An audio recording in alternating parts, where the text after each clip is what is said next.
Welcome to GB 2.0, Season 4, Episode 2 on March 3rd, 2018. I'm your host, Clare Wuellner, and joining me today are Tracie Harris and Jen Peeples. Hey. Hey, everybody. Hey, who are regular hosts on the Atheist Experience. GB 2.0 is a production of the Atheist Community of Austin, a nonprofit educational organization dedicated to the separation of government and religion and the promotion of positive atheist culture. Good Lord, we have a lot to talk about.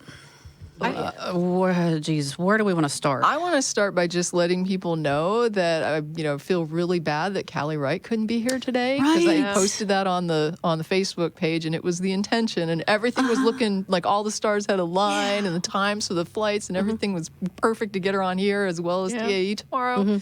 And then I got a text this morning, and there was some confusion about the flight information, and so it turned out that she's not coming in until right now, in fact. So she's not able to make it, and we're all disappointed. So we share your disappointment. Yeah, I'm so sad about that. So Callie, if you can get a cab and get straight over here right now, that'd be awesome. Yeah. Right. Yeah, we could set up another mic. Right. We can do that. We can make this happen. Hell, I'd give mine up just to hear her talk. All right. So, what shall we talk about first? Well, there's Go ahead. big news. I know what you're going to say. that has rocked the secular community with the announcement that Lawrence Krauss has been A bad boy. Yes, he's been a bad boy for a while now. And BuzzFeed wrote an article, recently published an article about it. Yep. So anyway, there are people taking sides on this. Not unusual. Yeah. So, Right. I don't know. It seems that there's a substantial number of people in atheist organizations out there who are unaware that these are not new allegations. It's not a rush to judgment. Yeah. This has been out there for a while. Most of the women in the atheist community have been aware of certain individuals who behave badly when given the opportunity, and they're warned about this. And Krauss's name has bubbled up from time to time as someone you need to keep an eye on. Yep.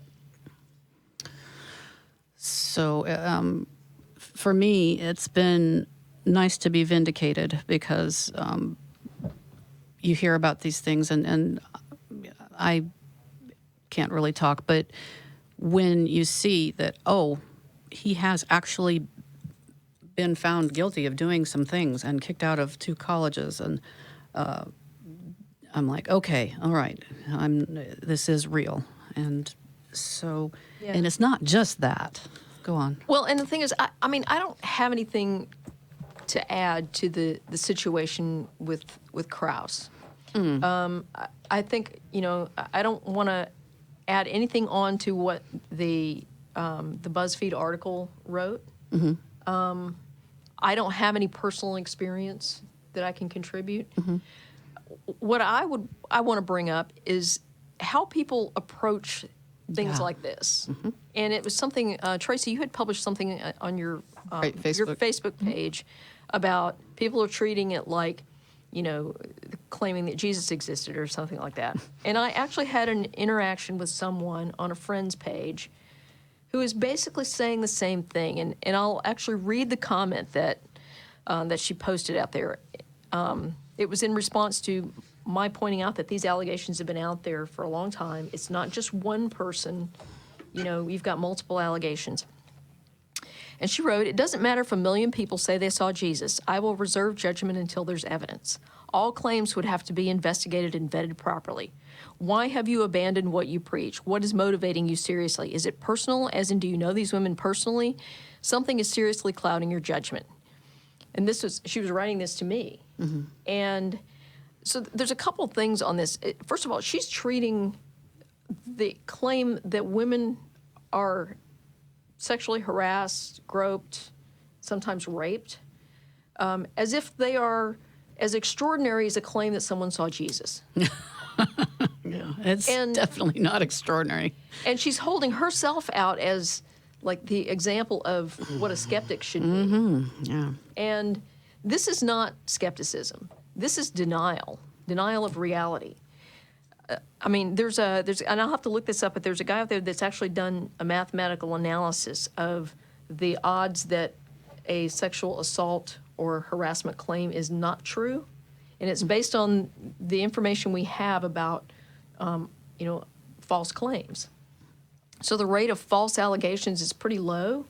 It's about on par with other types of allegations, and he's basically even applying a more generous standard to this, saying, let's assume that it's actually even more frequent than it is.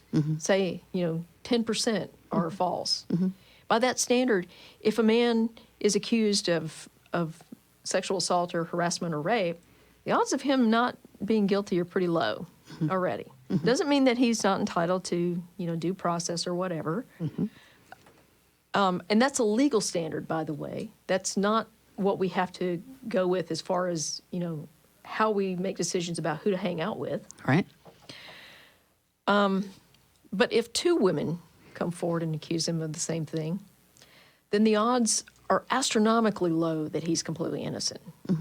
And if multiple women come forward, it's a virtual certainty that the guy is not innocent of these things.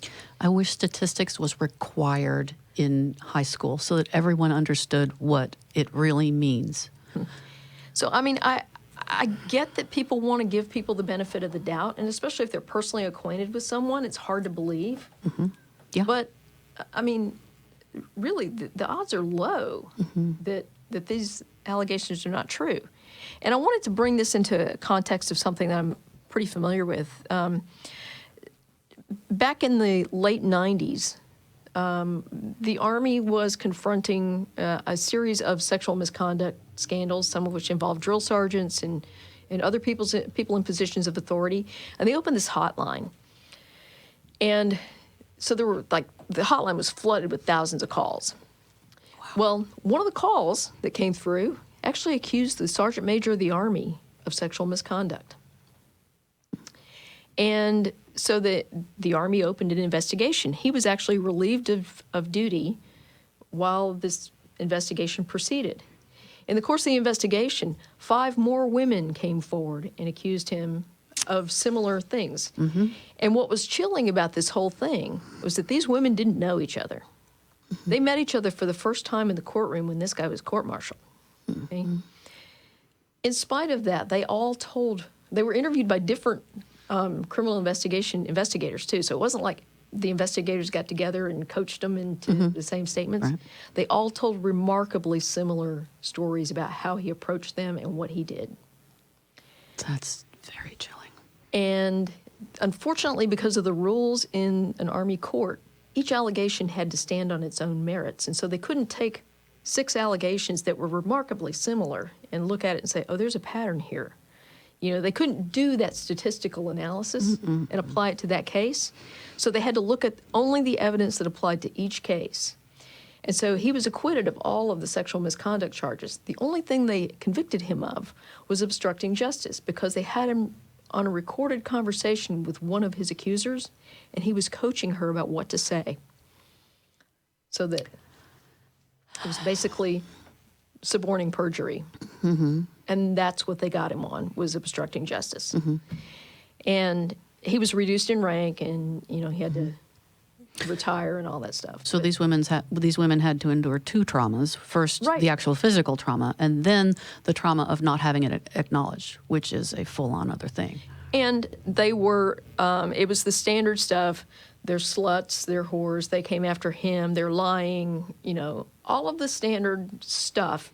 And in one of them, for one of them, there was an accusation that she's a lesbian, and that they were holding that over her head. And well, probably, at the time, that was probably an offense that get you kicked out, right? Yes, that would get her kicked out. And in fact, she was a lesbian. Right. But that was so it wasn't just a character assault. This was actually a coercive technique to tell somebody, we can end your career. And the thing is, that's another bit of coercion that was prevalent in the Army back in the days of Don't Ask, Don't Tell, and even before then. It was what we call rape by coercion. You're going to do me, or I'm going to tell everybody you're gay. Damn. you know, and if they think you're a lesbian, you'll get kicked out. And so that was a threat that hung over the heads of a lot of women in the military. Oh God, that's horrifying. Oh. And the thing is, a lot of these predators actually did deliberately target women that were gay, because you could strike fear in the heart of a young gay woman if you're an E5 in a unit, and you know your first sergeant or you know a commander or something decides, hey, Yeah. you know, you're going to do this, and hey, do this or I'm going to get you kicked out for being gay. Yeah. You know. And that imbalance of power is part of why this Me Too movement has shaken the news and the population of the whole world, it seems, is because we are moving past that imbalance of power, or trying to. I feel like there's still definite problems. The women who are accusing are getting sued, and that's supposed to shut them up. But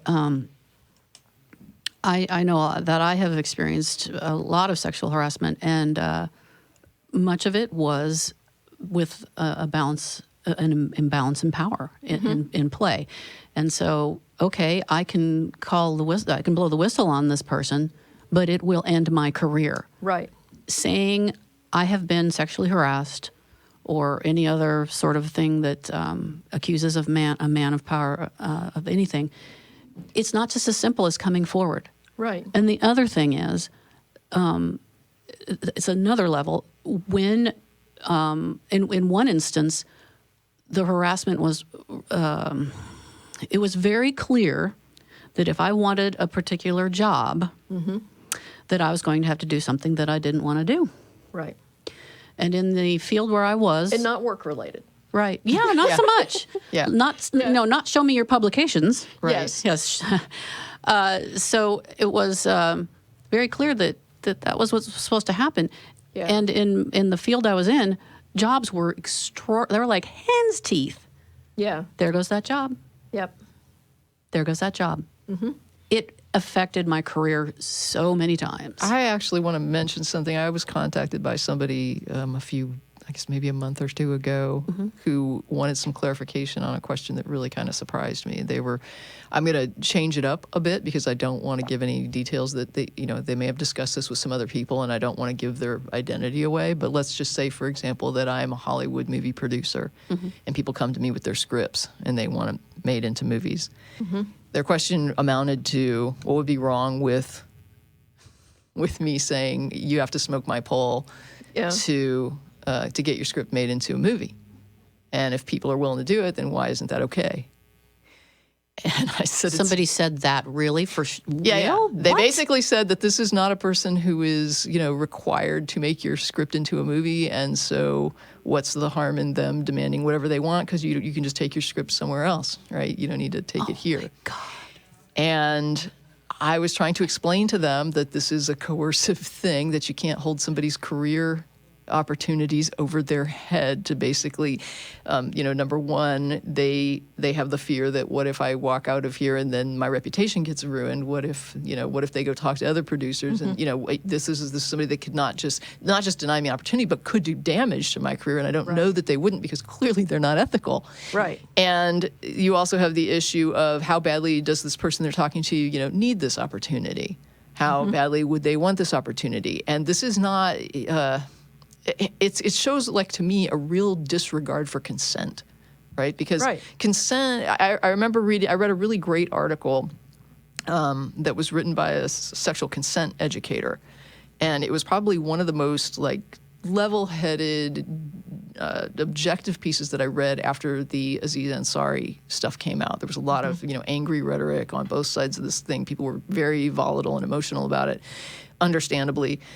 But there was a piece that I read that was published, I think, on Vox, and one of the things that she mentioned was just the idea of consent and regard for consent. One of the things she said was, because a decent person only wants to have sex and sexual relations with people who want that, right? You don't want to have sex with people that don't want to have sex with you, or force yourself onto people if you're, a decent person. Yeah. So the idea that, you know, you're literally trying to coerce use your power, use what you have in order to coerce sexuality out of somebody is like a huge violation of a person and their body. And so the problem that I had, and this was what's an interesting thing when you're talking about your experience, Claire, of like your workplace and how the impact this has had and whether or not, you know, you're denied opportunities because of this. This is such a weird thing, but to me there's kind of this weird overarching theme that goes out beyond even the issue of sexuality, people not understanding what it means to have power over somebody else in a workplace. And one of the things that was interesting to me is that in the last week or two, there have been a whole lot of headlines that have started coming out about Jared Kushner and things that have happened politically with certain countries that he's been involved with versus things that he's been involved with from a business standpoint that also seem to include these countries. Right. Well, the question comes up, right? When you have a person that's got 1 million business dealings and they've got 1 million, you know, global things that they're involved in, how could this not come up, right? I mean, you're going to have this crossover. Even if it isn't related, like even if I'm not sanctioning some country because they didn't do a deal with me, it's going to look that way.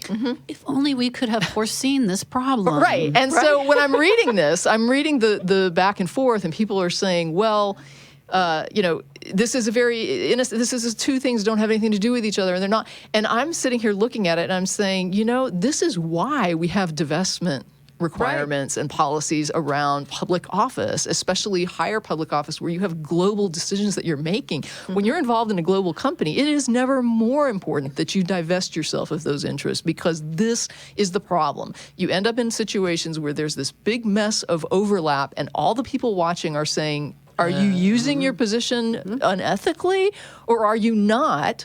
And how do we know that you are or you aren't? And here's the thing for me. If I'm the company that is in a country that is having some issue and I go into your office and you say to me, hey, how about we talk about this loan thing?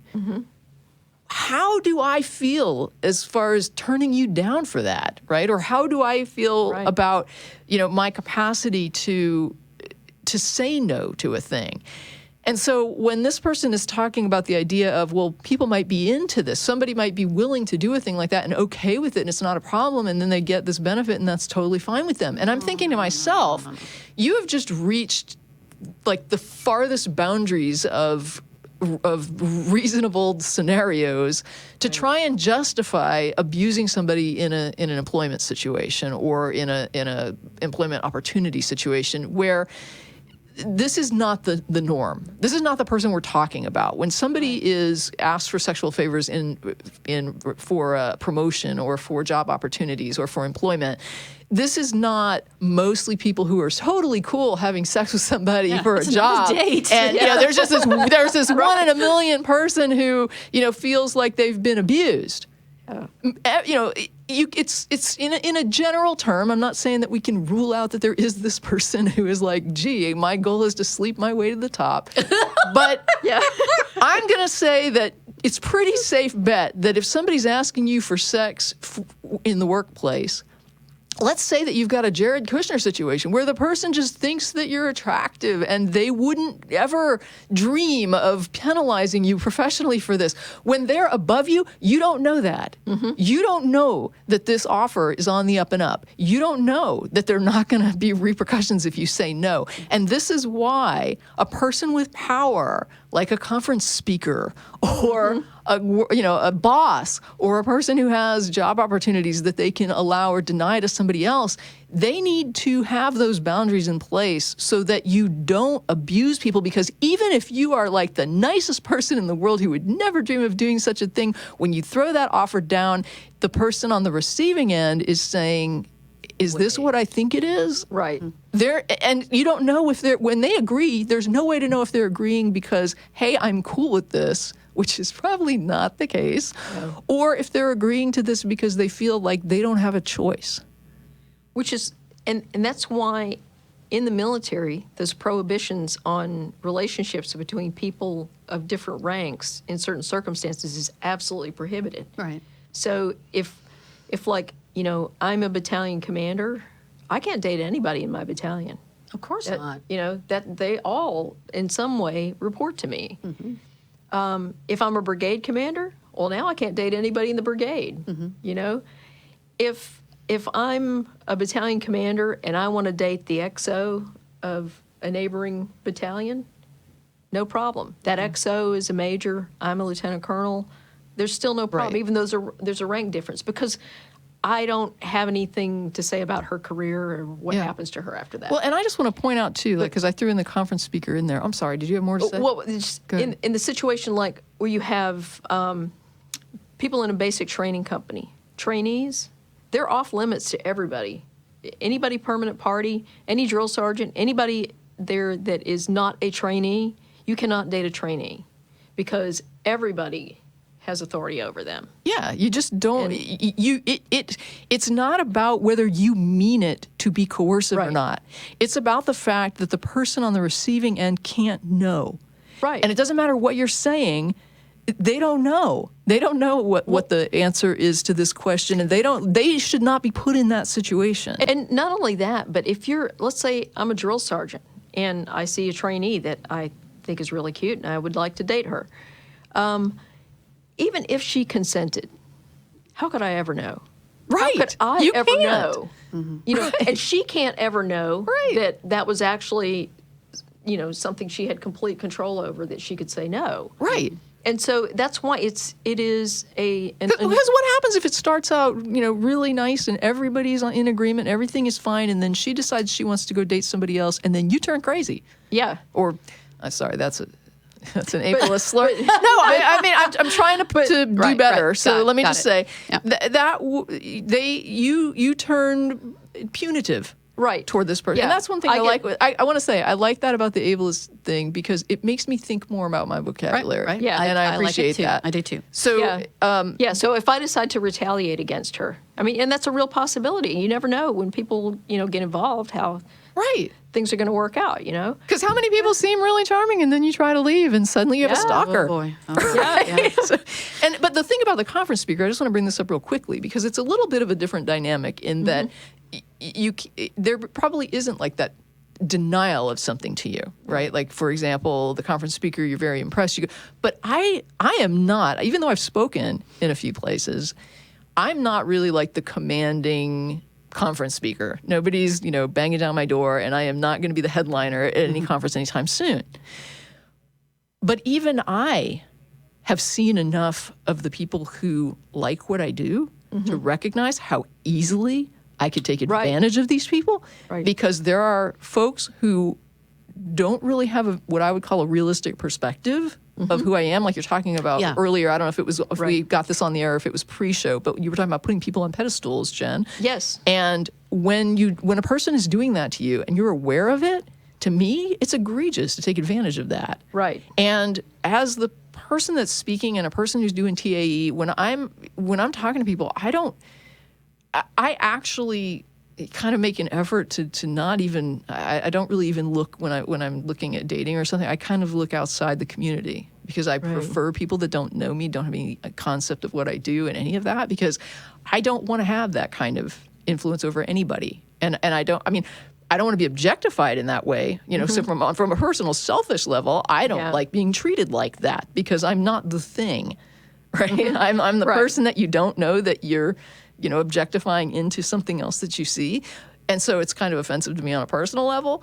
But then on a level of other people, I look at that as I have a high capacity to abuse people, and I'm not even powerful. I'm not even like a powerful person within the community. And I could take advantage of and abuse people if I wanted to. I could be out there soliciting all kinds of things from people if I wanted to. And I try to be very careful about that.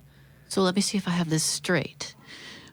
A person of privilege should show empathy and awareness of their privilege.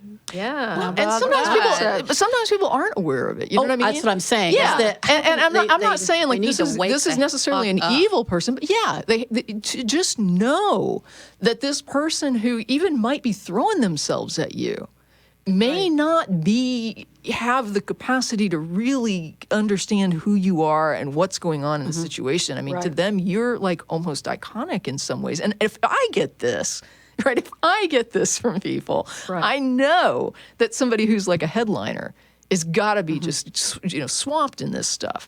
And I'm not saying that you can never find a peer, and I'm not saying that anybody's wrong for dating within the community. And I mean, there are definitely people that can go peer to peer with you, and they don't have to necessarily be famous people, right? But you've got to be careful. Which that kind of highlights to the responsibility of the conference organizers and larger organizations to exercise some oversight of what people are doing socially. And when you recognize that someone either is unaware that they could abuse people or is actually taking advantage of people, I mean, they need to step in and say, look, we see what you're doing. I see you. I've seen situations, though, and I just want to bring this.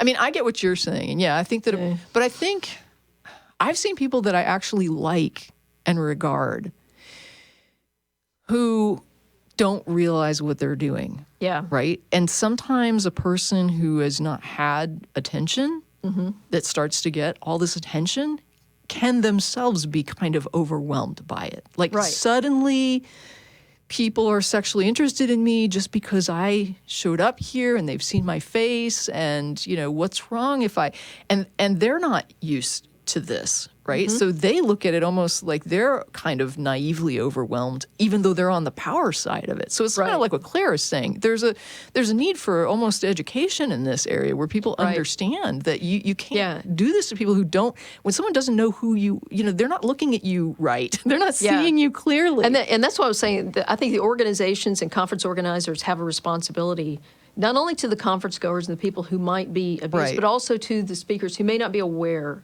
of just how much influence they can exert on someone. You have to tread super lightly. Super lightly. And especially, like you said, if it's someone that's relatively new to this kind of attention, they may not realize that it's really easy to make a mistake in this context and to violate consent or. I'm going to throw it down.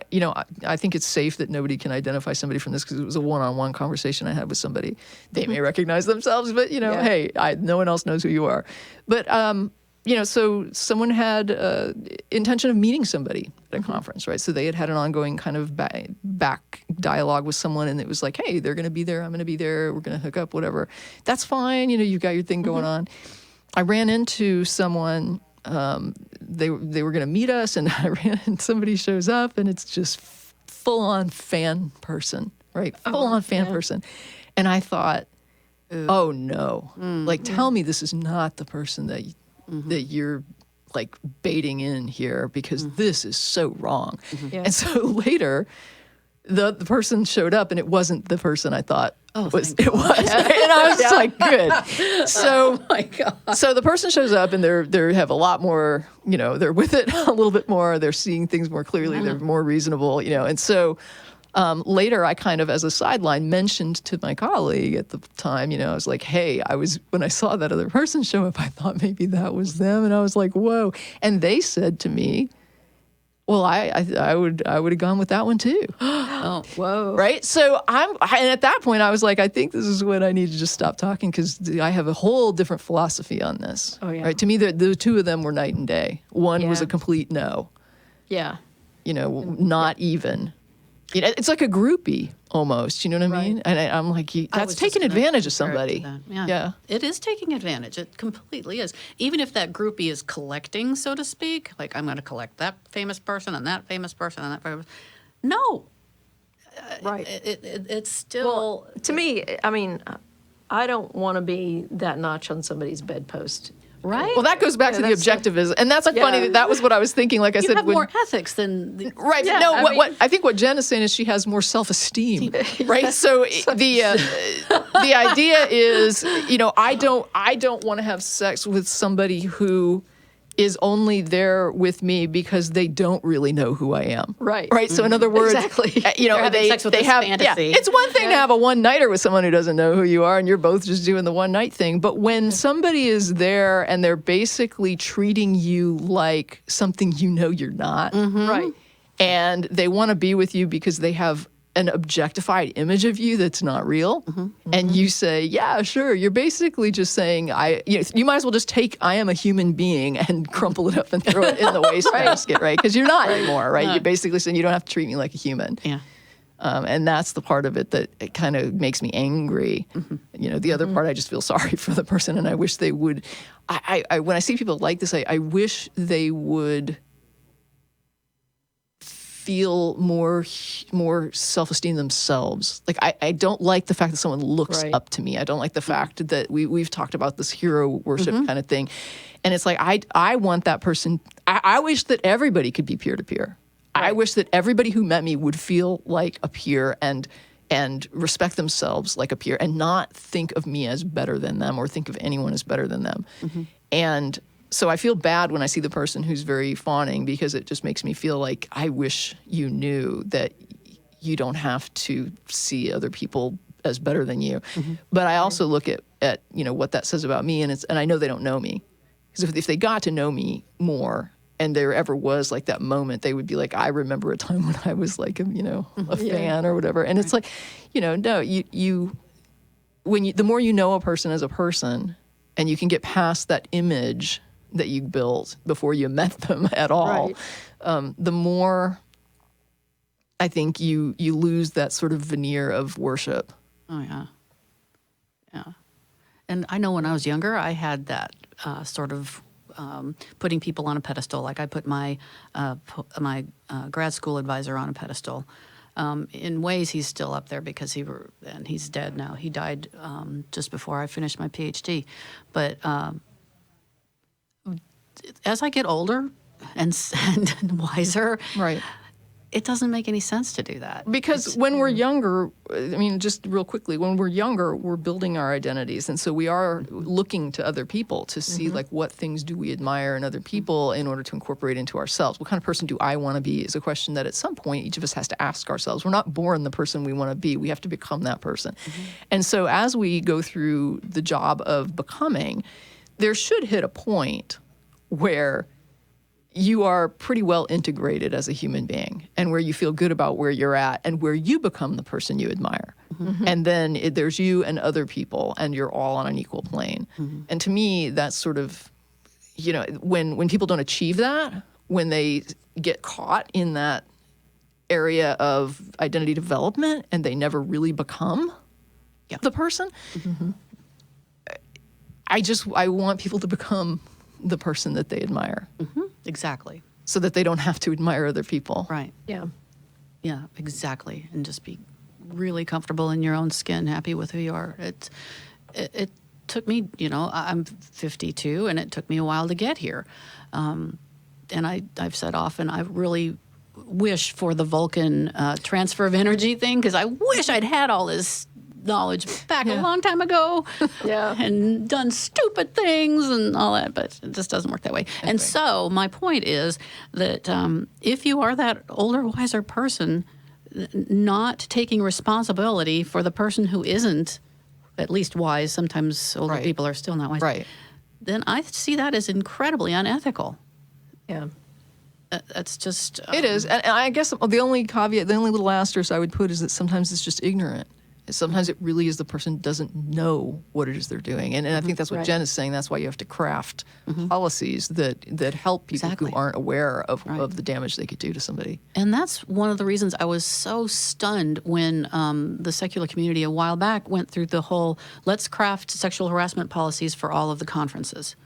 And there was such a hubbub over it. People didn't want it, or they thought it was silly, or that it's going to interfere in my ability to get laid or flirt or whatever. And I was disappointed to see certain people who were really not for crafting those harassment policies, and they are exactly there for that purpose, to protect people from on the receiving ignorance, end, right?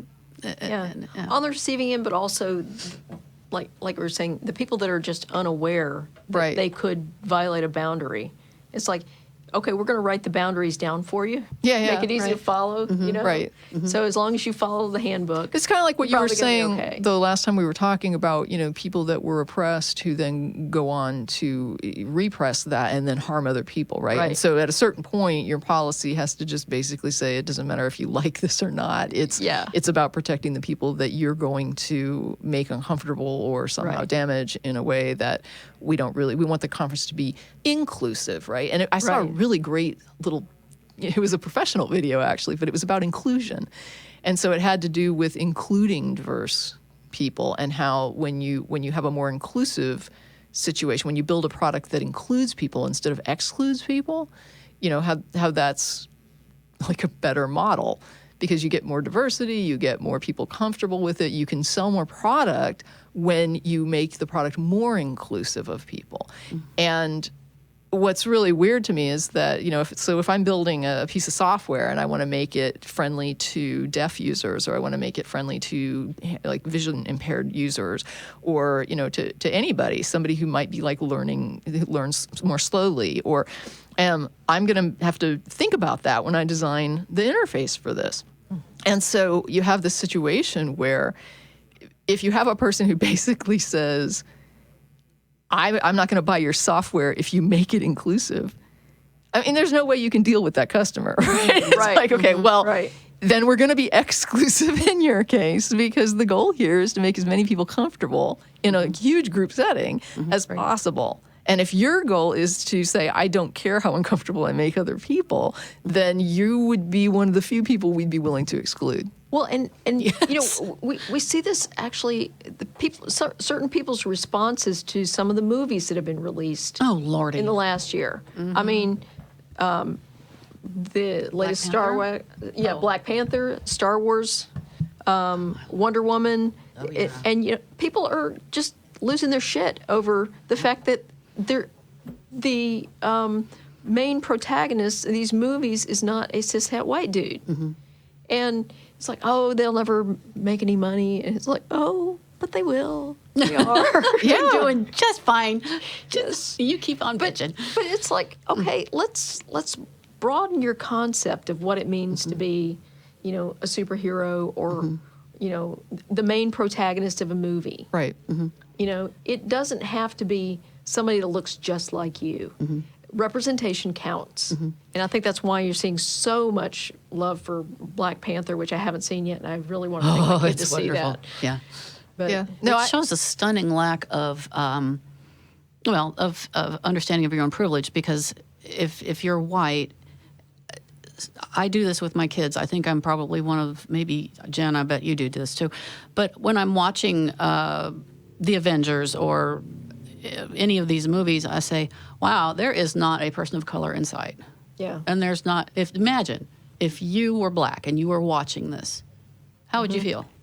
I can add something to that because I watch a television show where there was recently a young black woman who was on, and she was describing her experience, right? So she basically said that when she was growing up, she had no role models when it came to the idea of people who looked like her falling in love. Right. She said, I never saw this outside, I'd go to the movies and everybody who had these experiences and all these romances and all that stuff, none of them looked like me. I think that would be a hard thing to imagine. I mean, I'm somebody that, they do kind of look like me. So it's hard for me to even imagine that. I remember when Black Barbies came out, right? And it was just like, whoa, they have a Black Barbie doll now, right? And I mean, now you go to the store, there's diversity in dolls, Right. at least to some level. But yeah, this idea of not seeing yourself portrayed. And even to some extent, I think that, portrayals of women in movies are set to a certain way. And so we don't see ourselves in certain, roles, which, and it's almost painful the way that those are thrown out now as sort of a bucking that system, although that's the only way to do it. But it's just so odd to me that when a film like that comes out, it's considered like a social surprise, right? Yeah. Like, wow, Let me hey. let me hand you a little bit of the hope on hero a is silver female. platter. When we were growing up, when Alien came out, Yeah. that movie just rocked my world because it was a powerful woman. I was like, yes, I went to see that movie in the theaters back when you only could see things in the theater a bunch of times. And then Terminator, the woman, Yes. she was badass. And I just thought that was awesome. And I really clung I wouldn't to want her this. coming after me. You talking about the Right? female Terminator? Because Right. she was No, scary. no, Well, she was pretty scary, Linda though. Hamilton. Linda Hamilton. So, oh, yeah. so she was, Yeah. so she was like typical, like suburban, not, Oh, yeah. No, you just mean like the main character. yeah. the- So the first movie, guy's she didn't mom. look like anything special. Second movie, she she's bulked up. like, Well, oh she had my been God. she'd been in the she had nothing else to do but work out all yeah. day when she was locked Yeah, up. yes, that was awesome. No, they did So- good. But yeah. Right. So to me, those movies were so important and empowering. And when Wonder Woman came out, I sat and through many of the scenes, I'd sit there and cry because I'm like, yes, this is what I wanted as a girl. This is what I wanted when I was a kid. And we get through watching it, and my daughter, and I'm like, what did you think? She's like, it's awesome. And it's just like, it's wallpaper to her. Well, I wonder Because that's her world now. Her world now shows lots of powerful That is women cool. and lots of people of color And- and things. and that's More one- than mine. It's still not there. Don't get me wrong. I noticed it in advertising. There's a ton now of interracial couples in advertising. Like, I don't know if you noticed Yeah. this. Oh, It's the really with uproar about that. well, yeah. they're doing Hey, it. Right on. There you go.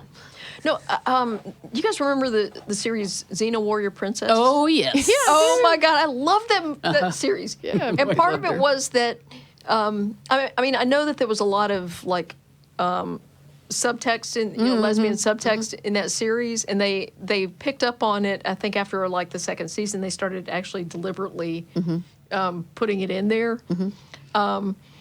And so thank you, producers of Xena Warrior Princess. The Lesbian Nation appreciates your efforts. But anyway, the thing I loved the most about that was that you got these two kick-ass women who are kick-ass in their own right. They're not, carbon copies of each other. Oh, not by at all. any means. Yeah. And they're traveling around getting into these adventures, and it's not about some guy. The story was about the relationship between these two women and how they handle these adventures together. Yeah. I thought that's such a powerful story, and I love that. Yeah. What's weird to me is I remember as a child, you would play games based on like television characters and Yes. stuff. And I remember all the time always being male characters. Like I would Right. pretend with my friends, and I would be Captain Kirk, or I would be, Right. and so I was always being these male characters. And in my head, I'm like, I wonder what like the I guess the cis male community would think about the idea of playing pretend, and they would be the woman. Like they would be a female. Right. Like, would you be Yeah. Lieutenant Uhura? You know what I mean? Yeah. Like Yeah. when we play Star Trek. Oh, well, when I was a kid, when we played Star Trek, I played with other girls, and somebody would be Spock, somebody would be Captain Kirk. And I said, oh, I want to be Uhura. And they'd say, she's black. And I was like, Yeah. You can't be Uhura. so what? To Yeah. me, it was like, so what? Yeah. But Yeah, I got news. I was Kirk, so it's I was one step ahead of you. I was like, oh. and nobody told me I couldn't be. So, but it was just funny that my fantasy life as a child revolved around pretending I was a male character. Like that is, and I think about it, it was so normal to me, right? But this is what we're talking about, is the idea of what happens when you don't see these portrayals. So you put yourself in these, Wherever you can. I was still the Right. hero in my fantasies, but I was the guy hero because Right. that's the heroes. That's who they were. So it's an interesting thing. There was an artist that I saw recently. People can probably Google it, but he took all these like I think it was the 1950s ads or something like that with men and women. Oh, I yeah, saw it. Super Yeah, horribly dreadful. sexist ads. Yeah. And he switched them around to do like the men and women, roles differently. The Yeah. gender roles are switched. And he redid them. And when I saw the ads, it was really interesting to me because they're kind of disturbing on yeah. a gut level. Like you see it yeah. and you're just like, this is not okay. Yeah. And I can remember like all my life thinking to myself, and he did it because he had heard a sexist conversation between two of his older relatives. And that's what kind of spawned him to think about like, why would somebody want that, pine for the time when women were your slaves? And so he did this installment. But for me, the interesting thing was that all my life I'd seen ads like this, and I kind of thought to myself, yeah, what does this do to women to see themselves portrayed in this kind of slave role, right? But this time when I saw those ads, I felt kind of sick as a woman looking at these ads and feeling like this disturbs me to think of myself in this kind of oppressing, dominating, slave-owning role. Like, I don't like seeing myself portrayed that way. That's disturbing. That's what disturbed me. And for the first time in my life, I thought, what does it do to a guy to grow up with these ads? Yeah. You know, I mean, I always thought to myself, like, what does it do to women to grow up with these ads? And then I saw this and I was like, man, what is that? That must mess with your head to be always portrayed, you know? And I remember talking to a male friend of mine who said that when he was little, he's like, before I understood what sex was and I had this concept of like men and women in these relationships, he's like, I used to fantasize about women like being my slaves and like I would have all these women who were there doing all these things for me. He's like, that was kind of my concept, my pre-sexual concept of men and women. Lordy. Yeah. And I'm like, yeah, no wonder. Like, look at these messages. And you see this in certain, like, very fundamentalist religious communities, you know, the Quiverful movement and things like that, where women are, Man is the head you of know. the house. Well, I mean, this is where it comes from, right? Yeah. It's basically that whole Christian overlay concept on what is the relationship, what should it be, you know, and that's what we were talking about before the show was the concept of the Christian model, which is, you know, cis-het men, cis-het women, they get together, they have children, this is all that exists, right? And they are in such denial in all of their rhetoric about anything outside of that. They just erase it, right? So I remember seeing a wedding, a Christian wedding between two older people, right? Like people in the generation older than me, which is a pretty older generation. And they were getting remarried at an older age. And the ceremony was all about, you know, men and women coming together to have children and stuff. And like, this is what marriage is for. And I'm going, wow, this is a big disconnect, right? Because you're marrying people that are way past child-rearing age here. Yeah. So they couldn't even craft the ceremony. I'm not saying that it's impossible, but I mean, the ceremony that they did was for the reproducing couple that's, you know, and I'm like, wow, so gays don't exist, trans people don't exist, you know, and women fit into this slave role in the relationship, and the guy is the ruler in the house, and, you know, he's supposed to take her into consideration and stuff, but in the end, he's the law. Yeah. And, you know, yes, it's what has Calvinistic views and these you know, on some ways Catholicism plays into it, but for us in the U.S., I think it's mainly a Protestant concept. Right. And that has driven so many biases and like the entire structure of our society to the point that you can almost not decouple Christian framework from social realities because they have crafted the society. We've been trying to break out of it since people have decided that they are allowed to break out of it. Well, initially, I am not a biblical scholar, and don't pretend to be one on TV or either. But the Bible itself was crafted by men to exclude women and make it better for men to run things, and so it's self-perpetuating. It goes way, way back, and fighting that in this day and age, it doesn't seem like it should be that hard. Well, I mean, when you talk about the Bible, they had goddesses, right? So there's goddesses, and even was it Yahweh or the one before Yahweh? So you had Yahweh, but he was like the there was El. Yeah. So El had a wife, Yeah. Ashtoreth, and she was worshipped in the temples by the Jews along with God, right? So him and his wife were both worshipped, and there's passages about the king Hezekiah that are in the Bible, who was a reformist, I guess, and he decided that there was going to be this monotheistic thing where they were going to get rid of these other. So he had them remove the poles of Asherah and take them out of the temple because he didn't like that. He wanted to just have this like monotheistic sort of male-dominated religion. But the fact that he's taking this stuff out of the temples demonstrates that it was in the temples, right? Yep. So, I mean, it was there. It used to. Yeah. And so there's this mention of her. There's a mention of Sophia, who was like the goddess of wisdom, and she speaks in, I think it's Proverbs. I want to say Proverbs, but so the wisdom speaks. And when I grew up in church, they were like, "Oh, this is just a personification of wisdom." And it's like, isn't every god the personification of something? Like, isn't that pretty much what a god is? Yeah. So she actually had cults and things, and it turns out that when you learn more about it, it wasn't just a literary, piece of art there. It was actually that there was this goddess, and she was worshipped even up into the Christian era. So it's interesting to me that there was this female presence, and there's like a whole school of thought around the idea that the Virgin Mary was reinfused into it in order to make up for that lost feminist aspect to the older religion that was removed. It's kind of an interesting thing. Yeah. Her place, though, in it all is just what they need to keep going like they do, though. I mean, her place is a vessel. Yeah, but there's I'm just saying there's volumes written on the sort of lost femininity of that particular religion and how it was defeminized and then refeminized. Right. Well, that makes sense. Yeah. They got to have the women in there somewhere. Yeah. The women folk. Just a little bit ago, both of you were talking about diversity in the movement and how there's a need for that. And it reminded me of a recent letter that came out in the secular world from the Secular Women organization, talking about the Secular Coalition of America changing their rules such that small groups, including secular women, would be excluded from the annual meetings. And wondered what your thoughts were on that, y'all. What do you think?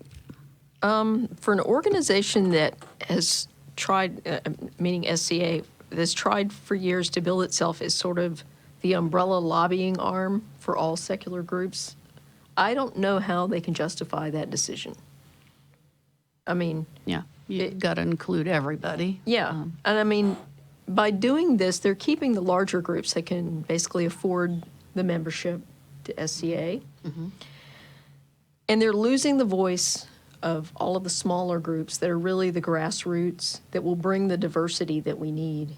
And if nothing else, a diversity of viewpoint that I think is critical.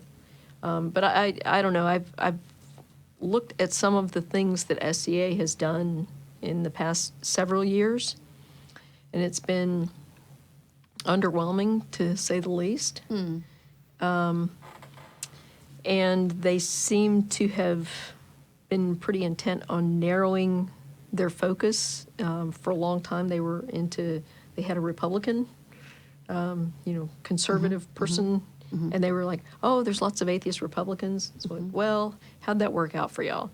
It's not going well right now. Right. I didn't print out the letter. I wish I had. The wording in it was that the SCA said they had narrowed it because it would make things in some ways simpler. Well, of course. But see, that's the thing right there, Jen. I hear you. I hear all of it. It's like it's not supposed to be simple. Yeah. And if what you're hearing is complicated, you need to listen extra hard. Yeah, the summary, I mean, I did read the letter. To me, the summary was kind of this idea of Secular Women was responding to a call for the larger secular community saying, how do we engage more women into the movement? And so they came up and said, we would love to talk to you about, why some of the women feel disenfranchised. And then they're describing a situation where they feel like they came forward in good faith to talk about why women felt disenfranchised and pretty much were told, yeah, this is really uncomfortable, so we don't want your voice. I have no internal knowledge of the situation, but I do think it's reasonable to say if I want to understand why people aren't becoming active in my movement or engaging in my movement, it's very reasonable to say, can we talk to some people? And it's also reasonable to assume you're going to hear unflattering things. Because if people are avoiding your movement, or if you feel like they're not engaging, then you're either going to hear ideas for how you can make it more attractive to them, or you're going to hear criticisms for why it's currently unattractive to them. I mean, that's pretty much what you're going to get. How are you going to get these people in? They're not in right now, so right now they're not seeing a place for themselves or a need for this.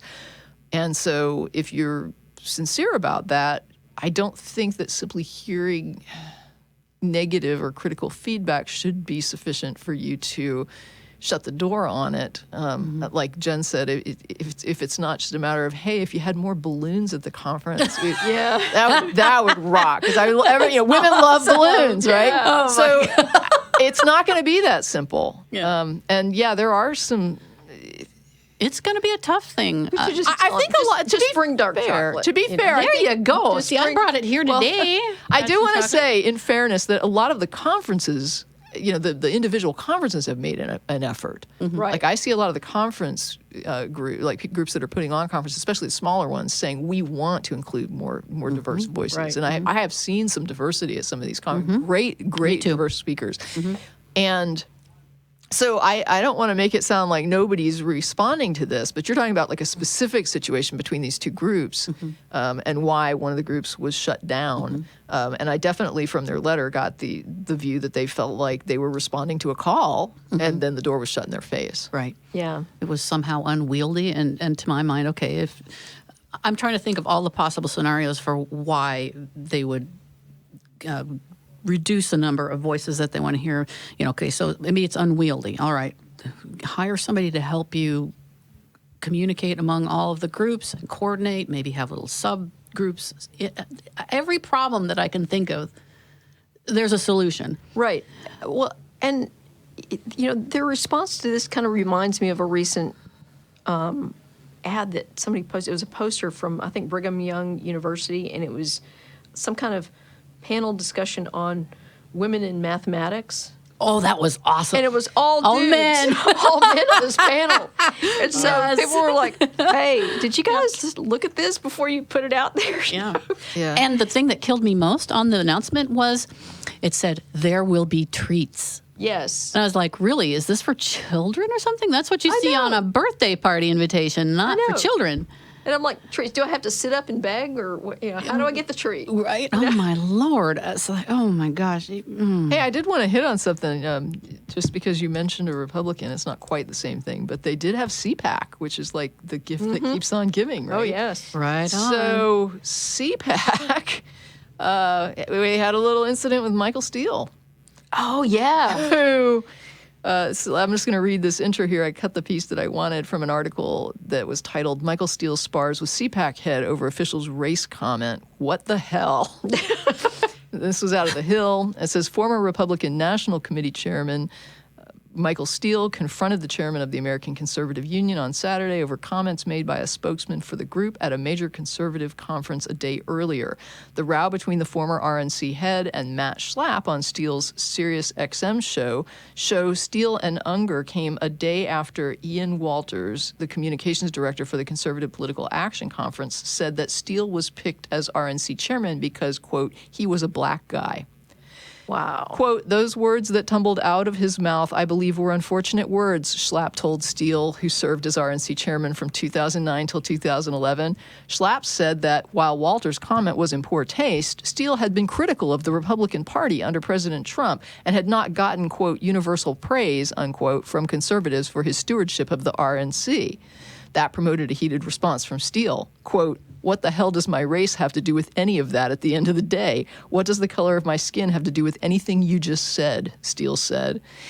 And I really loved that point, that when you show a hyper-awareness of something like race or gender, and this comes from, I studied journalism as my first, area of major in college, and one of the things they taught us was you don't bring in irrelevant facts. You don't mention somebody's race, somebody's gender. Right. If it's not relevant, don't go there. Yep. And so when I see people do that, when somebody brings in the issue of someone's race in a situation where you're criticizing them about comments they made about a group and you disagree with them on an ideological position, when you bring in their race, you need to ask yourself, why does race come into your mind? Yeah, in why is association that with this? registering so Yeah. highly with you in in situations where it doesn't matter? And the other thing that was interesting was conservative commenter calls out Trump on sexual harassment allegations at CPAC. And this was this was from The Hill as well, and it says conservative political analyst and commentator Mona Charen was booed at the Conservative Political Action Conference on Saturday after she called out President Trump and conservatives over sexual harassment allegations. Charen was on a panel discussing feminism when she called out hypocrisy in the GOP for its support of Trump despite multiple allegations of sexual harassment and assault against him. Quote, I am disappointed in people on our side for being hypocrites about sexual harassers and abusers of women who are in our party, who are sitting in the White House, who brag about their extramarital affairs, who brag about mistreating women, Charen said, without mentioning the president's name. Quote, and because he happens to have an R after his name, we look the other way. We don't complain, she added. According to the reporters who were at the event, Charen had to be escorted out by security for her own safety after the panel concluded. And I do want to note, I didn't put the clip in here, but she's actually written books critical of feminism. Right. So this is a conservative woman. I mean, this Right. is, it might have been a panel talking about feminism, but her position on feminism is she's critical of what she calls, quote, modern feminism. So this is definitely a conservative woman who is not the, hyper feminist Right. that people fear. And she had to be taken out under escort for her own safety.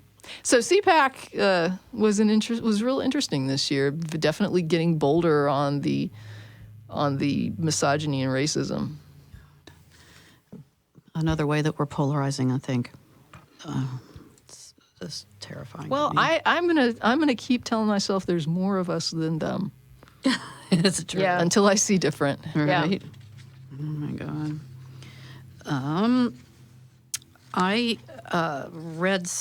I have a little piece of good news, and to me, it's like just barely good news. But the Texas bishop cut ties with Texas Right to Life. Oh, It's It's not that the Catholics have completely changed their minds on these things. It's just that the Catholics feel that the Texas Right to Life is too extreme. Which that's almost kind of funny. You're a little bit too lifey. wow.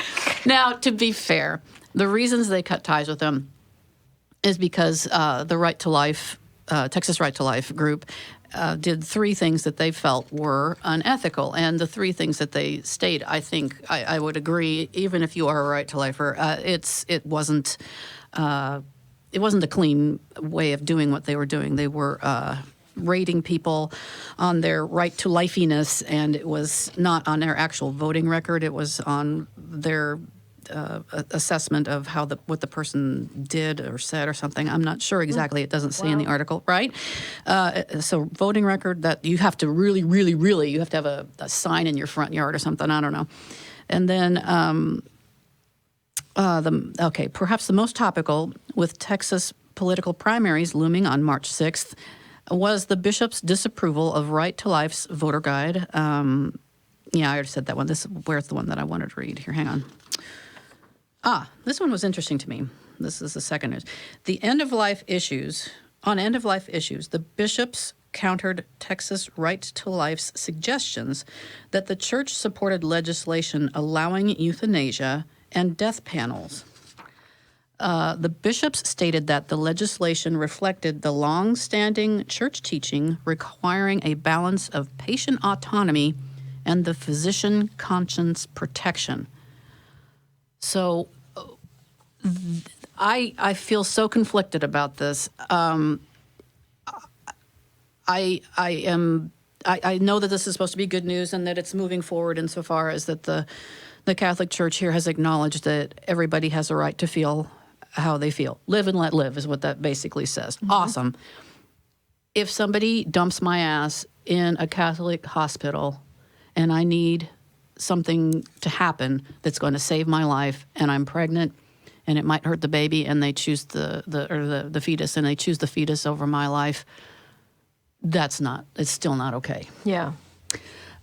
So like I said, it's kind of good news. It's almost there. And then on the Bless Their Hearts, wait. Yeah, this is part of underneath this whole Texas Right to Life thing. So in the article, this is just nuts.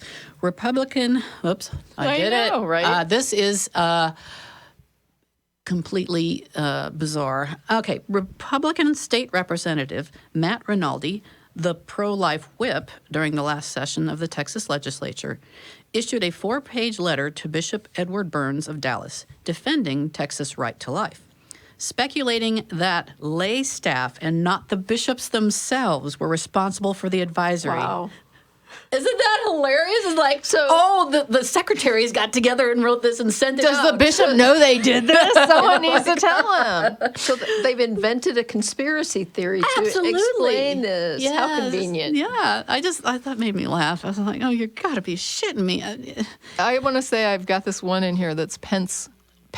Abortion will end in U.S. in our time. And just kind of ties into what you're talking about. It was Well, I hope it does kind of, because I hope it's because we have so much sex ed out there and so much birth That control. we don't need it? Is that what Yeah. you mean? Is that what he means? Vice President Pence predicted Tuesday that legal abortion would end in the U.S. in our time. Oh, Quote. that's not cool. I know in my heart of hearts this will be the generation that restores life in America, Pence said at a luncheon in Nashville, Tennessee, hosted by the Susan B. Anthony List and Life Institute, an anti-abortion organization. Quote, if all of us do all we can once again in our time restore the sanctity of life to the center of American law, unquote. Pence has long championed anti-abortion policies as congressman, as the governor of Indiana, and as vice president. Super. Has he bothered to acquaint himself with the generation that's about to graduate from high school right now? Not so much. There's a wave coming, and these I hope kids so. are Yeah. the leading The kids edge. are all right? Yeah. It makes me feel so I mean, much better. It You know, was it's- really telling to hear the children after the Yeah. Parkland shooting and some of the comments that they made that I kind of, there were a few little dog whistles in there. Like one was somebody was saying, they care more about a fetus than a real child.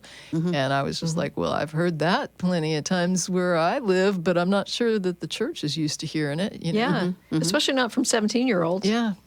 But apparently Marjorie Stoneman Douglas High School has a very active debate program. They require all the kids to participate in it. And so what you're seeing Reason. are these kids who are... Critical thinking. Yeah, they're used to critical thinking. They're used to expressing themselves in public like this.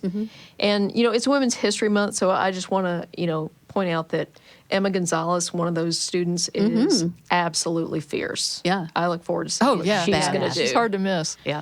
So, yeah, I'm looking forward to seeing what she does. Just in to the say, future. I don't know if everybody, when I took debate, I know in high school, I took speech in college, but I took debate in high school, and I remember, just in case people haven't taken it, there were times I had to defend positions that I did not hold. Right. So they make you, and there were times I had to defend positions I didn't hold and I won. It's really rough when you think that there's no way to me, the thing was, you feel like you're going to go down in flames, and you're just like, well, this is such a reprehensible position I'm being asked to defend. Like, no one, I'm going to walk in and they're going to hate me and no one's going to even care what I have to say. So I would research it to death, right? I would think of all the reasons I didn't agree with it, and then I would look for all of the reasons I would rebut that. And even though at the end of these defenses, I would be thinking like, yeah, I wouldn't buy this crap, but other people that were I think a lot of times in a position that was more acceptable or more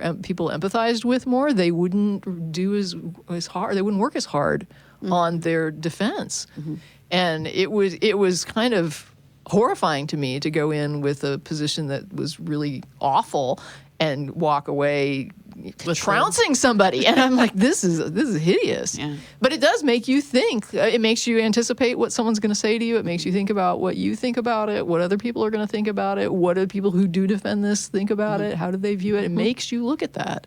Right.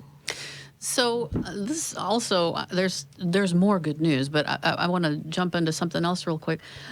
In talking about pro-life issues, and there's bodily autonomy, there are really good arguments.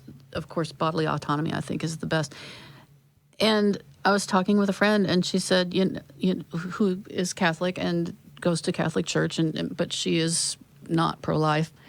None of this matters to them. It comes down to it's wrong. There is just a visceral thing.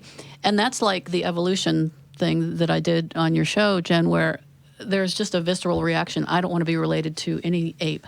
Right. And how do you deal with that? So when she said that, I'm like, what do you say to that? It's not reasoned. Right. And you're not going to rebut that with any reason. Well, and it gets down to, you're right, there's no reason involved because it's a rule. It's written down. It's right there.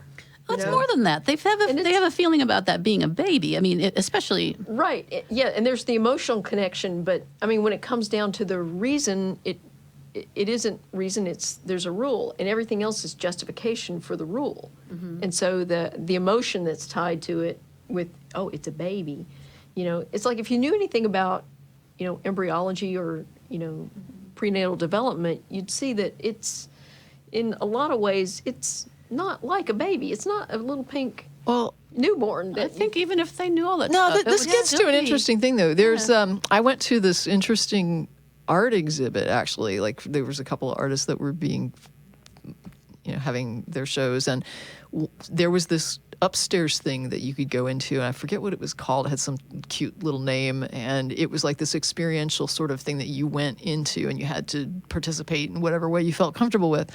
And one of the things they had was this wall where you had to write down, they wanted you to write down on these little notepads and then pin it to the wall, issues that you feel that society does not or will not address that it should, like things that you feel are like taboo that your society should address. And I felt bad because I thought of some things and I didn't put them on the wall because I just thought, I don't even, I knew they were so taboo that it's like, you can't, I was too embarrassed to even put them on the wall. Wow, that's some serious art if it makes you think like that. Oh yeah. I mean, I really loved it. I thought this was a great idea. But it did make me think about some of these issues. And I'm like, there are items that I know that if I tried to address this with a person, the very first wall I would have to get past is just this is wrong. Right. Period. And to even get somebody to think about it, you kind of have to get past that. It reminds me of the old conservative idea, which was like, oh, if you're even asking about that, you like lack the moral fortitude to even understand. You don't even understand why it's wrong if you can't see why this is wrong. And this is how homosexuality was treated for a long, long time, right? It was just the idea that this is depravity, period. Right. Well, they couldn't describe why it was wrong because their internal person didn't identify with it, so they had no words, no ability to. Well, and it was reduced to a sex act. Right. The whole thing. Yeah, and that also comes into an it, though. Icky sex act, as far as they were concerned. Right. Yeah. Even though it's a lot of what they engage in all the time as heterosexuals, but. But see, that's the thing. I think it's the fact that it's with the same gender that it doesn't register. It doesn't come on their radar. And so they don't have the language for it. They don't have the understanding for it. So it's icky. Yeah. But there are conversations that we're just, as a society, not allowed to have. Right. And to me, when I think about it, the refusal to engage in those conversations perpetuates the harm.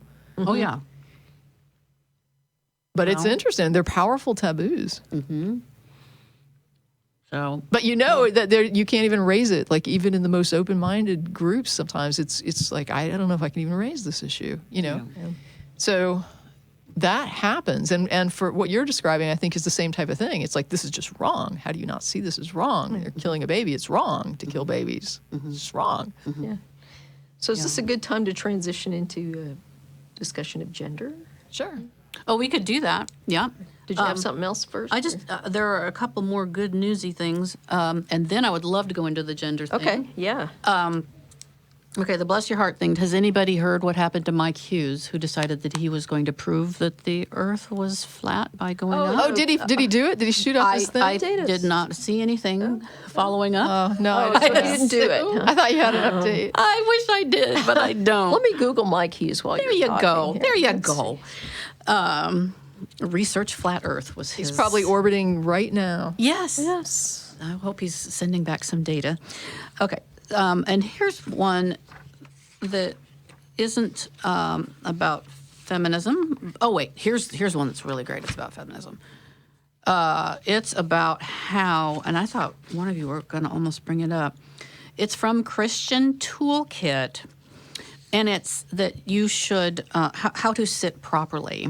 Oh. God's word says the uncovered thigh is shameful. Okay. Okay. Yes. Uncover the thigh. Quote, uncover the thigh. Thy nakedness shall be uncovered. Yea, thy shame shall be seen. Isaiah 42, 2-3.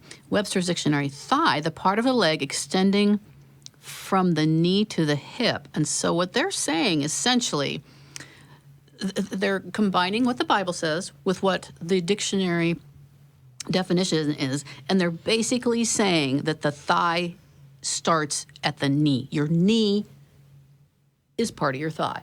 So any dress that doesn't cover your knee means that you should have, it's shameful.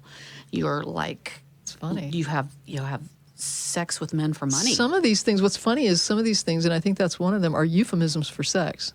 Oh, so the Bible is Yeah. not saying that it's wrong to show a thigh. Mm-hmm. Although I have no doubt that they probably would have thought back. I'm not saying 2,000 years Yeah. ago they would have said that it's okay for anybody to show a thigh. You didn't but show thighs back the reason they're condemning it isn't because you're showing a piece of flesh or that it's wrong to sit with your thigh uncovered. It's because it was a euphemism for sex. Yeah, but That's funny. So it's showing your knee apparently is as bad as having sex with someone. Although, why is having sex with someone bad? But there are pictures to accompany it if you look it up. And there's how to sit modestly, and they show the women with their legs crossed at the ankles instead of like a whore who would do it above the knee. It's just crazy.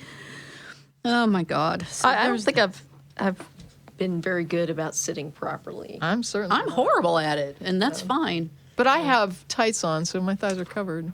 Oh, I have jeans. I'm good. I'm wearing my skinny jeans, so my thighs are technically covered. These are but not you don't open have to crotch use- tights. So Yeah. Yeah. I'm good. And here's something that I keep forgetting to think about. This broadcast might go out to people in other countries, and I remember going to Costa Rica, and when you go to other countries, I am fine with respecting their traditions as long as it's not too outlandish. Yeah, sure. You're not going there to freak people out. Right. Yeah. And we were told that you were to not wear shorts or skirts of any sort. You had to cover your legs. You could wear a dress, but it had to be to like your mid-calf, because otherwise they would assume literally that you were a prostitute. So yeah, it's different parts of the world, but here in the United States, it just has to do with your conservative religiosity or something. It's weird. So there's that. And then the other thing, where'd it go? This is more science. I'm a science person, so I see this and I'm just like, oh my God. Okay. A recent survey by the Oklahoma State University Department of Agricultural Economics finds that over 80% of Americans support mandatory labels on foods containing DNA. Wow. Oh my God. So that's all of them. Well, No, what are unless they? you're How are talking they? about- Yeah, unless how they're are- talking about pure sugar, which is, a chemical, Yeah. right? Living things have DNA, folks. If it's got a cell in it, Yeah. it's got DNA. DNA is deoxyribonucleic acid. It's just part of living stuff. And if it has DNA in it, Maybe they don't want artificial DNA. they don't understand. They think that, right? They don't want GMO None DNA. of that stuff grown in the lab. I don't want the. Oh, my God. I don't want added DNA to my food. Yeah. Well, this person... The natural DNA is fine. I had this like really cool protein bar today, Wow. Fancy dancy. and it's got tons of DNA in it. It's got eggs in it, for crying out loud. 3 egg whites, 5 pecans, 4 cashews, 2 dates, and no BS. Yeah. Well, the bullshit, that'd have lots of DNA. I in it, pretty so I'm well- glad it's not in there. I think It's a good thing it's not in there. 'Cause that would be, I contain DNA. Yeah. oh, All living things. get away from me. Yes. Yeah. Yes. And so the warning that they wanted to Tested put on. positive for DNA. Yeah, right. The warning label that they want to put on this is this product contains deoxyribonucleic acid, DNA. The Surgeon General has determined that DNA is linked to a variety of diseases in both animals and humans. Oh, for crying out loud. In some configurations, it is a risk factor for cancer and heart disease. This sounds like a joke. Is this not? I mean, It's is there real. is there no qualification with this? Nope. Pregnant women are at very high risk of passing on DNA to their children. I shit thee not. Oh my God. Yeah, it's like 100%. Yeah. I am. Not only that, if you're a pregnant woman, you will carry your child's DNA in your body for the rest of your life. Right. Oh my God. I failed. It was from a. Please, somebody, let me know. Can you look it up and make sure this isn't a joke? Because I checked at the time and I thought, is this a joke? And it wasn't. At least as near as I could tell. But double check me. I don't want to think.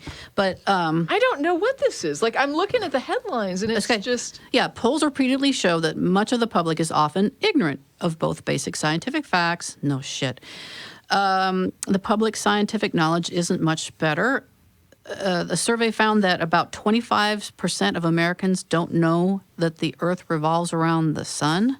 So we all know that fact, that people don't know simple things like this. And they said here, for many people, there is little benefit to understanding much about genetics or DNA. Most Americans can even go about their daily business perfectly well without knowing that the Earth revolves around the sun. True enough, I guess. Even the smartest people are inevitably ignorant of the vast majority of information out there. Very true.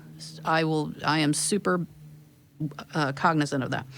We all have to focus our time and energy on learning that information which is most likely to be instrumentally useful or at least provide entertainment value. For large numbers of people, much basic political and scientific information doesn't make the cut. And I remember when I taught high school millions and millions of years ago, the students would ask me, man, what are we ever going to use this for? And I'd be like, I use it all the time, and if you ever are sick in a hospital, you would know what words mean. And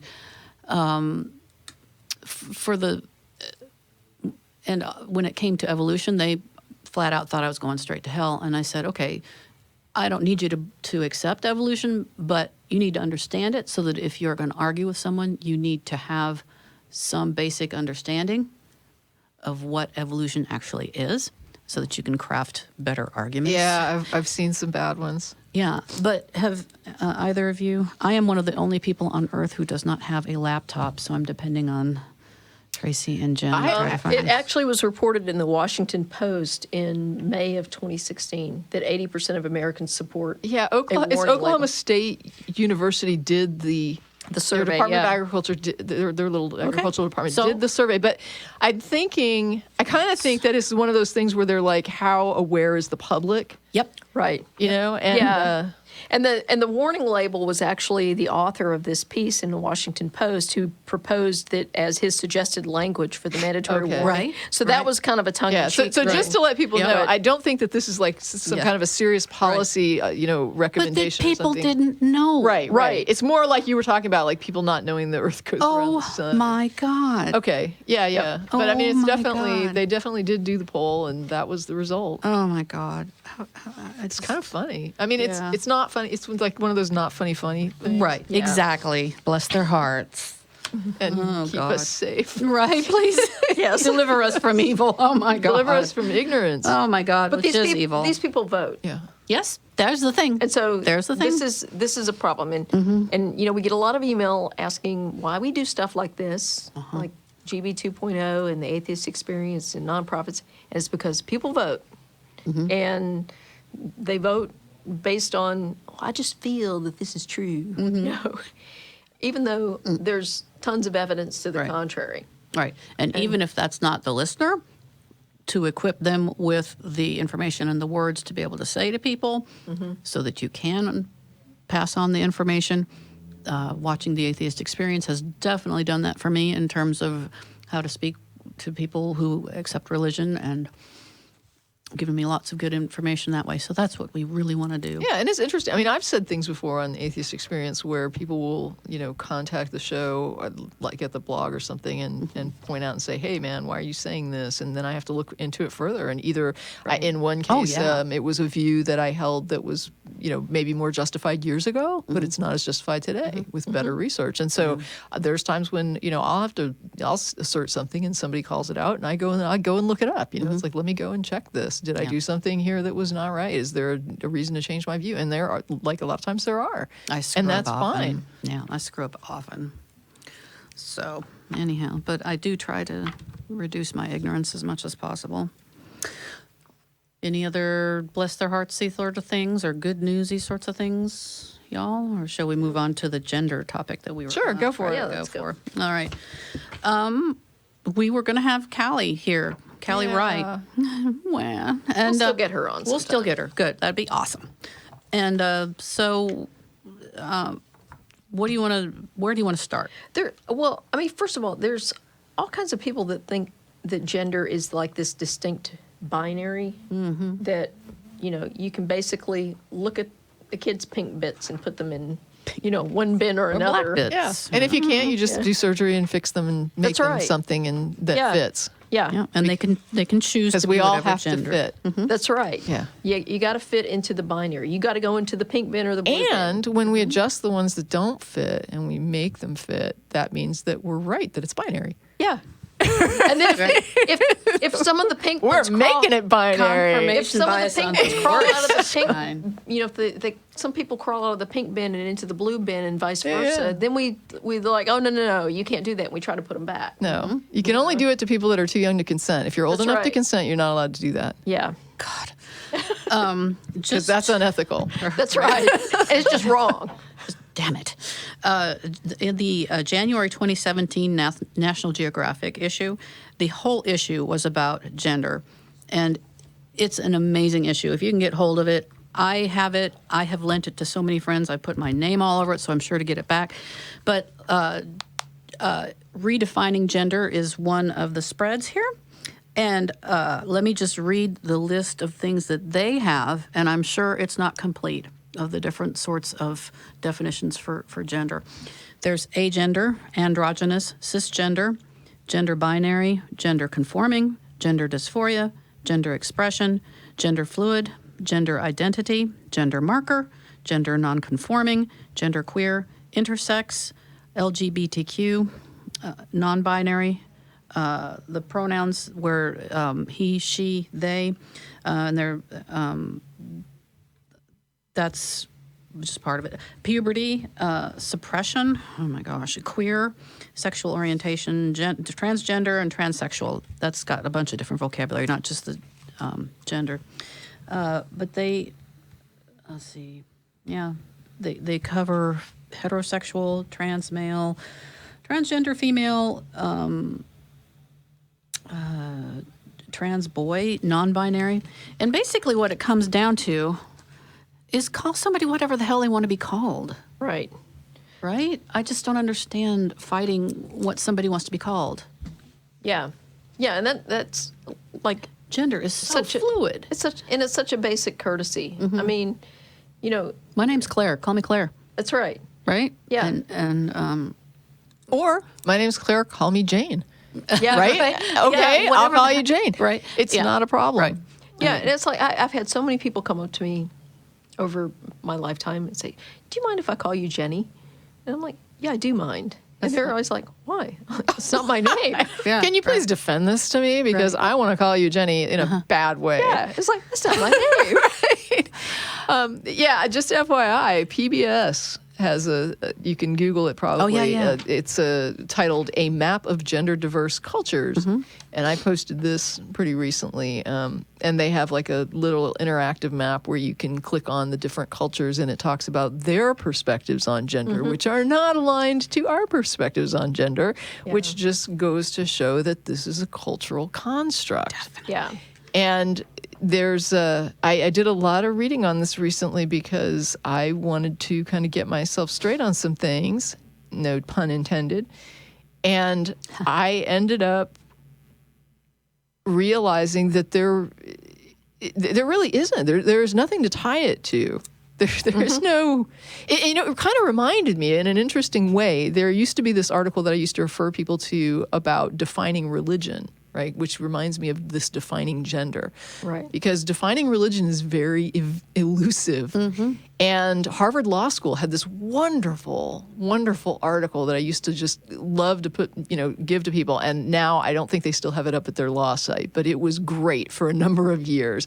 And what it talked about was that in a culture where you have a freedom of religion requirement, you have to be able to determine if something's a religion. You can't, because you've got to protect it legally.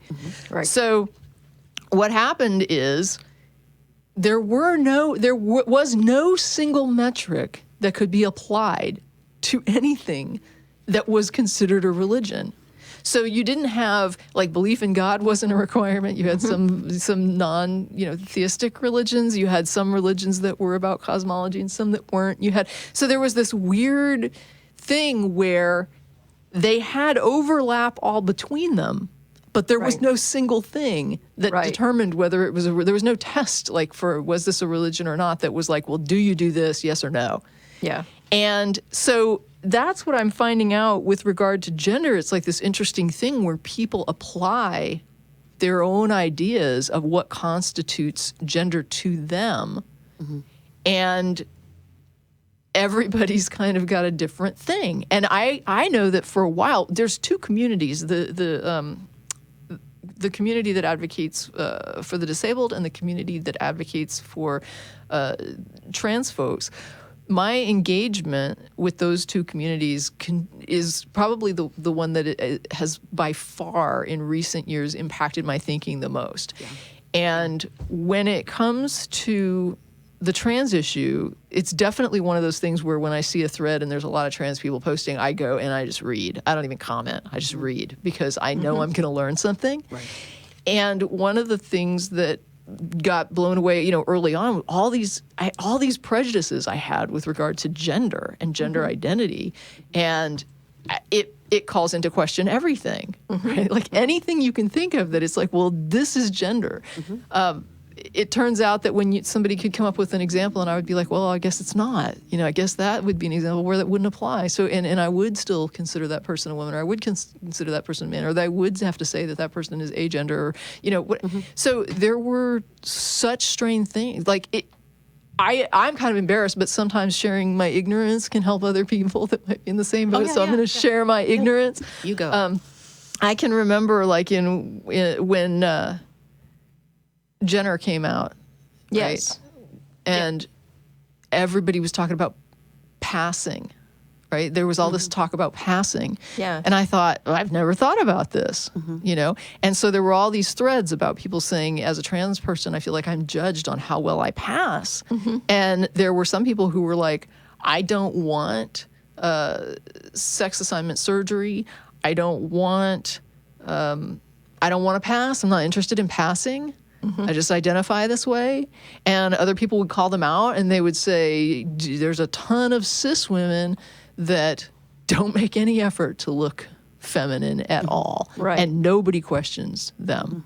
Nobody says, well, then you don't get to be a woman because you don't look womanly enough. You've got that, you got your head shaved and you've got, your bodybuilding and but people are still like willing to acknowledge this gender that you're saying you identify with. And they're like, so why do I have to look like a supermodel or even a passable, woman in order for people to accept me as a woman? And that was the first time that I kind of thought, wow, I've never even questioned that if somebody was a trans woman that they wouldn't be trying to look like a woman, right? But they were saying even cis women are not trying to look like women all the time, and nobody criticizes them on that. Well, I take that back. Women do get criticized for it, but nobody is ever seriously, questioning at the core that they're dealing with a woman. Right. Well, and it's kind of interesting because within the lesbian community, there's such a wide range of gender expression that's, I mean, there's high femme, there's butch women, there's everything in between, and there's so many different expressions of. And why would people expect everybody you know, to look the same? Because het Yeah. folk don't all look the same. Right. Holy Lord. I mean, And what the hell? I had this experience years ago in an Army Reserve unit. I met this captain in my unit who I read as a butch lesbian. And then several months later, I was talking to this captain, and they explained to me that they were leaving the military. And I was like, why would you do this? Because, you're really competent and, combat vet, the whole thing. And they explained to me that they were transitioning to male, and the transition was going much better than they had anticipated, and they wanted to go ahead and finish the transition. And in order to do that, they actually had to leave the military because you couldn't be trans in the military at the time. Wow. And being trans in the military right now is kind of precarious because Trump said he was going to, kick all the trans people out. But anyway, so that was like, it kind of rocked me back on my heels because I thought, wow, I totally misread this captain. What I read as butch lesbian was actually trans man. And I have to rethink, how I read people like this because I totally didn't get that. Yeah. I had somebody ask, we were talking about, I can't remember exactly what it was, but it was a person that was trans. And they said to me, so they were born a man, but now they're a woman. And I said, no, they were a woman born with a penis. Yeah. Right on. Yeah. So they were never a man. Yeah. And I was talking to somebody last night about this because Kali was going to be on. I'm like, woohoo! And she's transgender, and what? She said, what's all this thing with the person I was talking to about the bathroom bills and all this stuff? And she said, I didn't want a transgender woman coming into my bathroom. And I was like, why? Yeah. And well, I mean, okay, there are lots of people who feel this way, and so you have I get to it, talk to but- them. And I said, so you're a woman, right? And she's, yeah. I said, okay, from now on, you have to go into the men's bathroom. Yeah. You just have to. Yeah. Why? Because I said so. Yeah. It's a rule. It's a rule. But you feel like a woman, right? I don't care. You have to go in the men's bathroom. And the notion that you feel like a woman but have the external appearance of a man or vice versa, it sounds like more of a nurture thing than a nature thing, but that's dead wrong. It is 100% nature.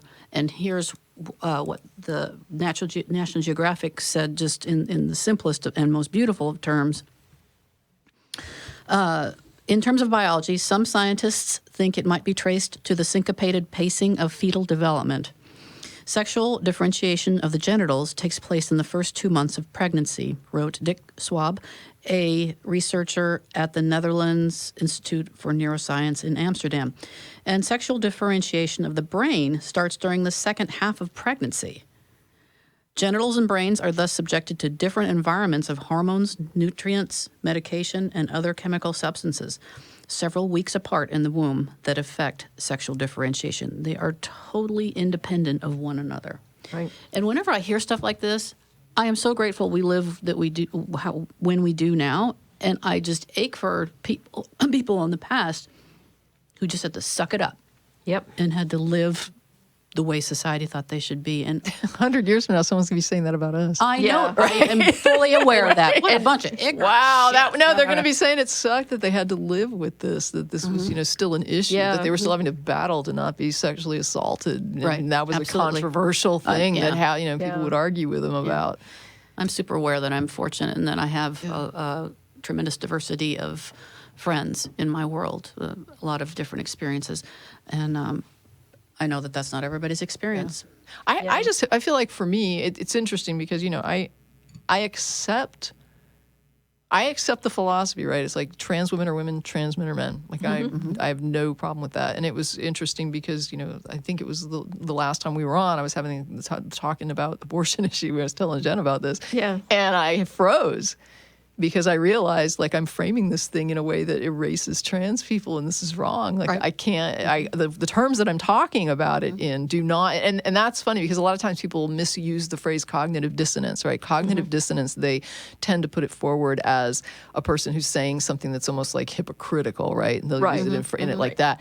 But cognitive dissonance is actually meant to describe the feeling you get when you realize that you've got two views that are in conflict. And for me, while I was talking last time we had the episode, that it hit me like all of a sudden I'm framing this as a women's issue, and that is excluding all of the trans people that are involved in this, right? I'm adopting the framing of the oppressor here, right? That is the conservative Christian attitude that attacks cis women using the abortion issue. But in reality, it ends up assaulting far more than just that. Well, first of all, 100% just assaults bodily autonomy because it calls into question anybody's bodily autonomy. But the reality is, there are trans men who can get pregnant that are impacted by abortion issues. There are trans women who may not be able to get pregnant, but when I hit a certain age, I can't get pregnant. And so is it no longer an issue for me that this affects people's bodily, yes, of course it's still going to be an issue for me. So it was a much broader issue, and I was ignoring, when I was talking about the impact on women, I was ignoring the impact that we now, if I believe, as I say I do, trans men are men, I have to accept that this affects men as well in the same way. Right. Not just as, it affects men too because they have wives and they have daughters and they have, but it affects men who can get pregnant. Yes. And so I had to stop myself, and I struggled. Right. And as a result, I went and I read a lot of people's opinions on this, for and against, and, and I learned a lot of the ugly things, like, about how people view it and how prejudiced people can be and how ferocious people can be. But at the same time, I learned a lot of good ideas about how to use more gender inclusive language. And I was like, okay, and like I say, this is a work in progress for me. The trans issue and the disabled community, those two communities have me thinking in ways that I have not thought before. And I'm sure that I stumble through it, and I probably say things that make people cringe even as I'm trying to explain it, how I've progressed.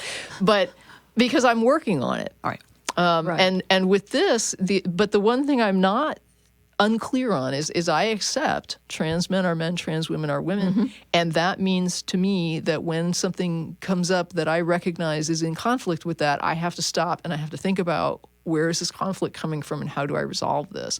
Because those are two philosophies that right now I'm solid on. I may not always reflect it in my speech because I'm still grappling with the change in mindset. But I definitely, I want to say that this is something that I feel strongly about at this point. I feel like a work in progress too. I screw up all the time. I have a friend who is dating someone who refers to themselves as they.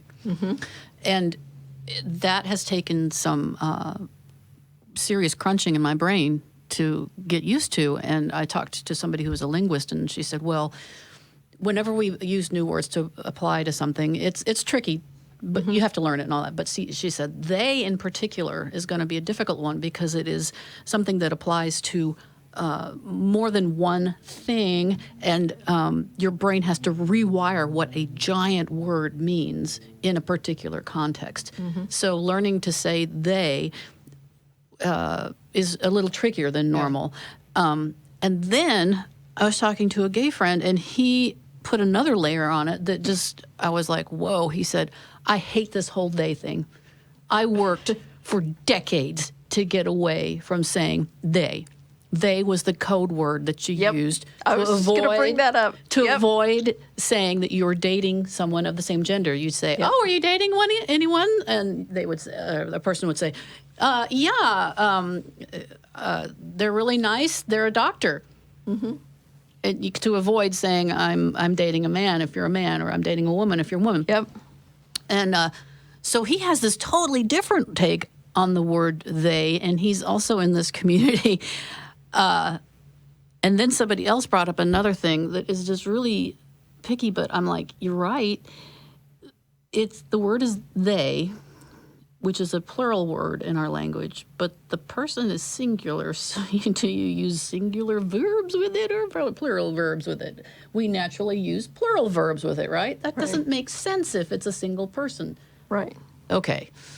Tracie, you're staring at me like Well, no, I mean, there are times when it would be like an awkward construction, but like the example that you gave, I don't think anybody considers that awkward, right? So Right. even though there are constructions that might give people a problem that would be a difficult syntax, the reality is we do often incorporate they for individuals, right? Like if I tell my roommate Callie's coming, she's at the airport and I need to go pick her up, or where is she? Well, they're on the way here right now, right? Or they're on the way, they're taking an Uber. Yeah.